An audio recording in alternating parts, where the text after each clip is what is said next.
नमस्कार दोस्तों, आप सभी का आपके अपने YouTube channel DL study classes के प्लेटफॉर्म पर बहुत बहुत स्वागत है।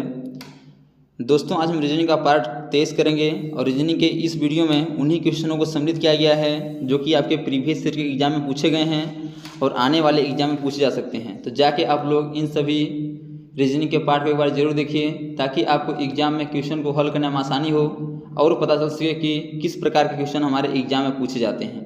तो चलिए बिना देरी किए हुए अपने क्वेश्चन को आगे बढ़ते हैं और देखते हैं कि किस प्रकार के क्वेश्चन हमारे एग्जाम में पूछे जाते हैं। जैसे पहला क्वेश्चन दिया गया है कि यदि TOM बराबर 32 और ROCK बराबर 28 है तो CATTLE का मान क्या होगा। बताना है कि TOM को क्या करें कि 32 हो जाए और ROCK को क्या करें कि आपका 28 हो जाए। सेम उसी लॉजिक से हमें बताना है कि CATTLE बराबर क्या होगा। आपको 4 ऑप्शन दिया गया है, इसी 4 ऑप्शन में से बताना है कि इसका करेक्ट आंसर क्या हो जाएगा। तो देखिए TOM को 32 लिखा है तो इससे पहले नंबरिंग कर लेंगे। तो T आता है आपका 20 पे, O आता है आपका 15 पे और M आता है आपका 13 पे। यदि इसे जोड़ देंगे तो 20, 15, 35, 35, 45, 48 आ जाएगा। कितना आ जाएगा? 48 आ जाएगा। अब देखिए यहाँ 32 लिखा गया है, 48 को क्या लिखा है? 32 लिखा है।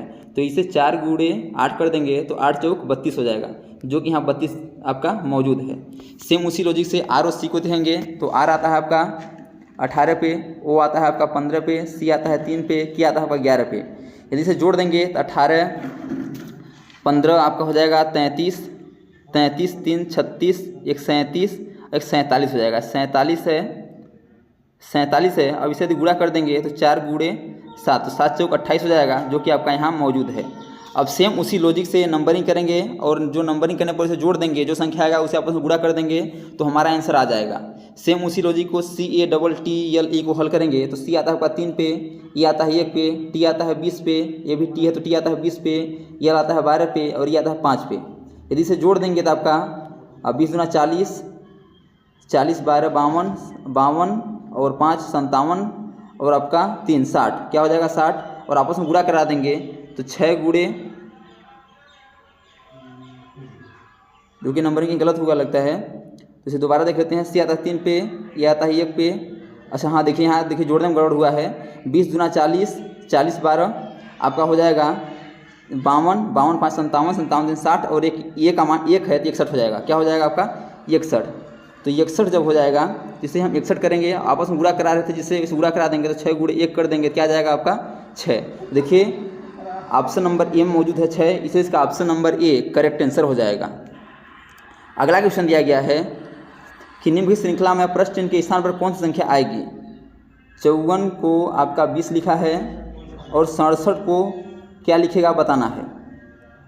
देखिए 54 को क्या करें कि 20 हो जाए।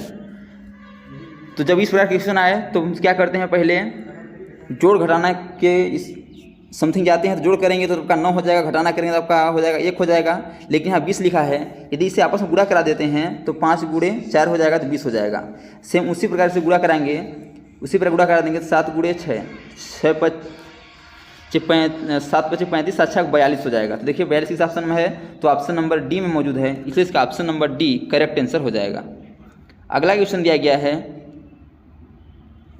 कि एक निश्चित सांकेतिक भाषा में PLANE को VQEQG के रूप में लिखा जाता है, उसी कोड भाषा में ROUGS को क्या लिखा जाएगा। तो देखिए PLANE को क्या लिखा जाता है, तो इसे लिखा जाता है आपका VQEQG लिखा जाता है।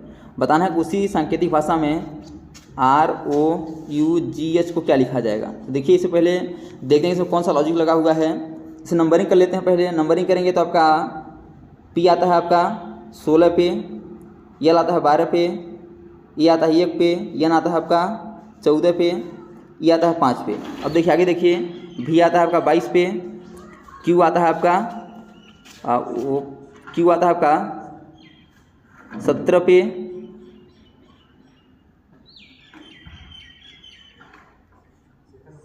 E आता है 5 पे, Q आता है आपका 17 पे और G आता है आपका 7 पे। देखिए इसमें लॉजिक क्या लगा हुआ है। 16 को क्या किया है?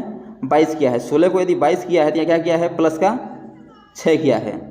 और देखिए 12 को क्या किया है, 12 को 17 किया है, यानी प्लस का 5 किया है। फिर देखिए 1 को क्या किया है, तो 1 को देखेंगे तो 1 को आपको 5 किया है, यानी कि प्लस का 4 किया है।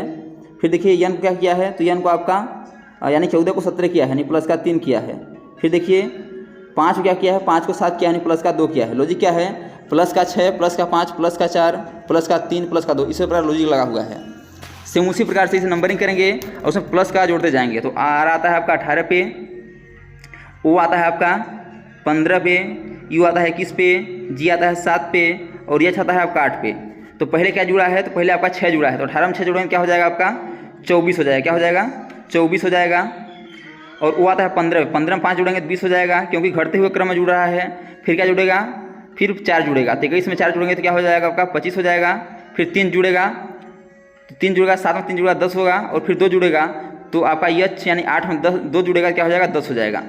तो देखिए 24 पे क्या आता है, तो 24 पे आपका आता है यक्स, 24 पे क्या आता है आपका यक्स, 20 पे आता है आपका टी, 25 पे आता है आपका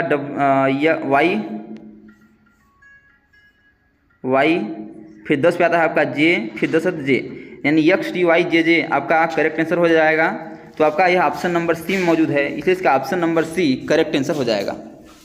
तो दोस्तों मैं आशा नहीं पूर्ण विश्वास करता हूं कि ये सभी क्वेश्चन आपको अच्छे समझ आ रहे होंगे। यदि क्वेश्चन में कहीं भी डाउट हो तो आप लोग कमेंट बॉक्स में जरूर बताइए, ताकि अगले आने वाले वीडियो में हम उस डाउट को अच्छे से क्लियर कर सकें। अगला क्वेश्चन दिया गया है कि 25 छात्रों की एक पंक्ति में ये दाएं छोर से 7वें स्थान पर है, तो बाएं सिरे से ये का स्थान क्या हो जाएगा। यदि इस प्रकार क्वेश्चन आपको पूछा जाए, जिसका एक फार्मूला होता है टोटल बराबर लेफ्ट प्लस राइट -1, तो टोटल आपको निकालना है, टोटल आपको दिया है, टोटल क्या दिया है 25 दिया है, बराबर लेफ्ट से कितना दिया है, लेफ्ट हैंड होता है बाएं, बाएं से कितना दिया है, तो बाएं से निकालना है, और प्लस राइट से कितना दिया है, तो दाएं छोर से 7वां है, तो 7 -1, तो 25 बराबर यल माइनस 1 करेंगे क्या हो जाएगा 6 हो जाएगा, इस जाएगा माइनस हो जाएगा। तो 25 - 6 बराबर यल, तो आपका यल बराबर क्या आ जाएगा 19, यानी कि उसका बाएं सिरे से कितना स्थान है, तो 19वां स्थान है, जो कि आपका ऑप्शन नंबर सी में मौजूद है, इसलिए इसका option number C correct answer हो जाएगा। अगला क्वेश्चन है आपका यह ब्लड रिलेशन से क्वेश्चन है भी के का भाई है और के एफ की बहन है, एफ जी का भाई है, तो जी का भी से क्या संबंध है। चलिए इसे देखते हैं। भी के का भाई है, जो भी है आपका यह किसका भाई है, तो के का भाई है, यानी भी भाई है तो प्लस कर देंगे। फिर देखिए के एफ की बहन है, जो के है आपकी एफ की बहन है, क्या है एफ की बहन है, तो माइनस हो जाएगा। फिर देखिए आपका जी एफ जी का भाई है, जो एफ है यह क्या है जी का भाई है, एफ भाई है तो प्लस हो जाएगा।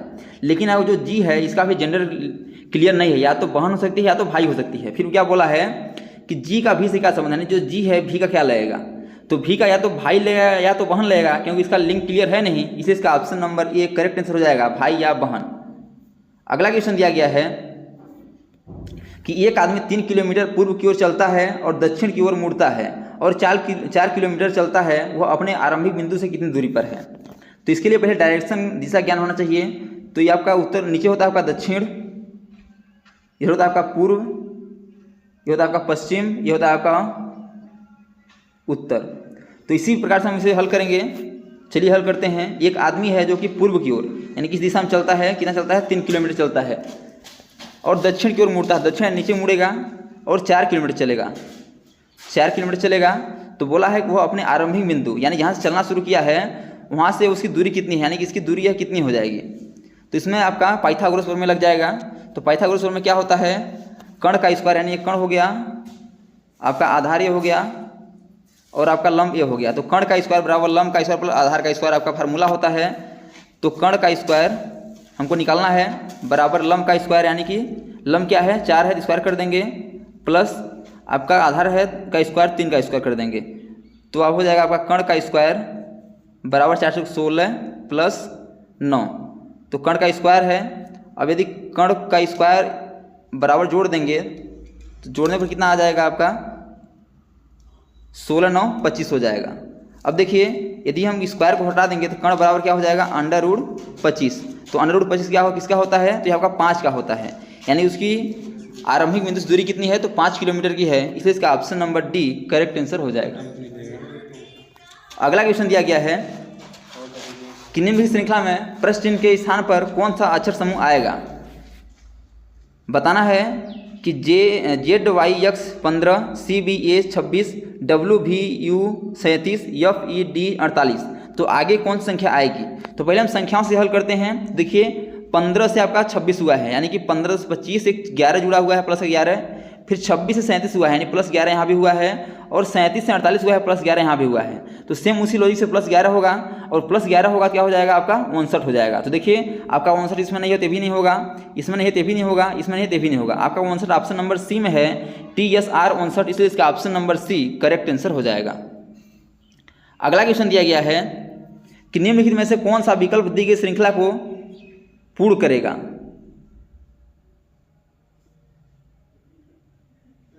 AB AA आपका खाली स्थान दिया गया है, अब बताना है कि कौन सा विकल्प से पूर्ण करेगा।